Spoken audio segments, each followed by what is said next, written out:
முதல் வாசகம். உன் கடவுளாகிய ஆண்டவரின் தூய மக்களினமாய் நீ இருப்பாய்.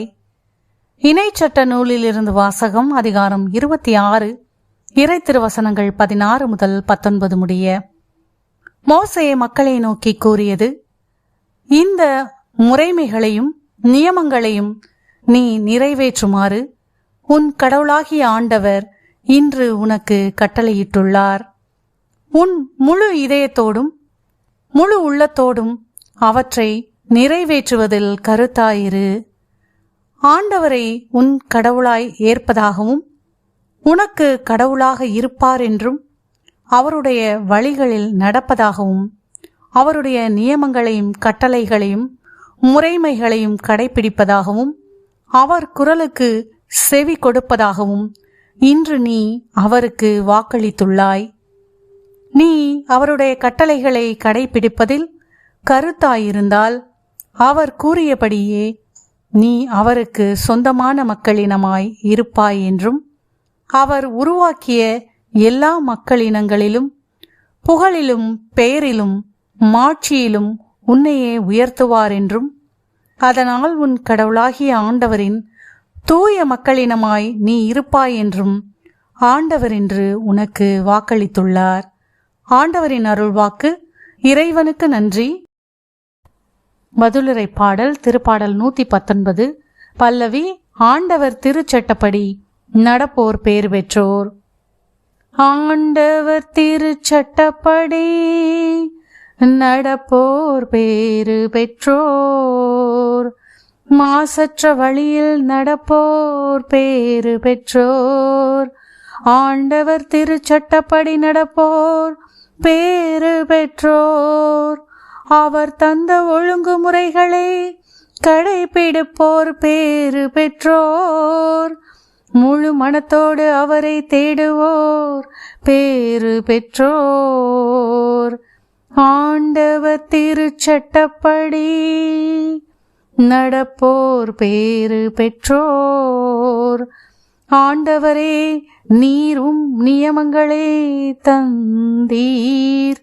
அவற்றை நாங்கள் முழுமையாய் கடைபிடிக்க வேண்டும் என்றீர்.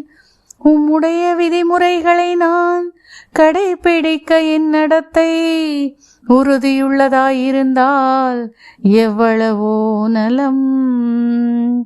ஆண்டவர் திருச்சட்டப்படி நடப்போர் பேறு பெற்றோர். உம் நீதி நெறிகளை நான் கற்றுக்கொண்டு நேரிய உள்ளத்தோடு உம்மை புகழ்வேன். உம் விதிமுறைகளை நான் கடைபிடிப்பேன். என்னை ஒருபோதும் கைவிட்டு விடாதேயும். ஆண்டவர் திருச்சட்டப்படி நடப்போர் பேறு பெற்றோர். நற்செய்தி வாசகம்.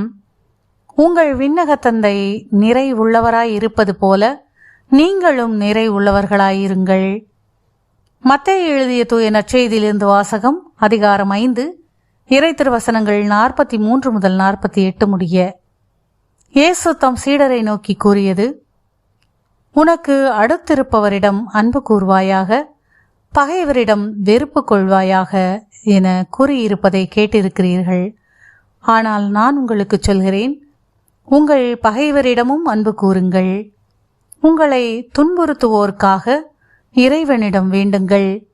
இப்படி செய்வதால் நீங்கள் உங்கள் விண்ணக தந்தையின் மக்கள் ஆவீர்கள்.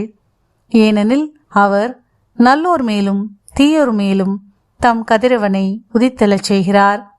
நேர்மையுள்ளோர் மேலும் நேர்மையற்றோர் மேலும் மழை பெய்யச் செய்கிறார்.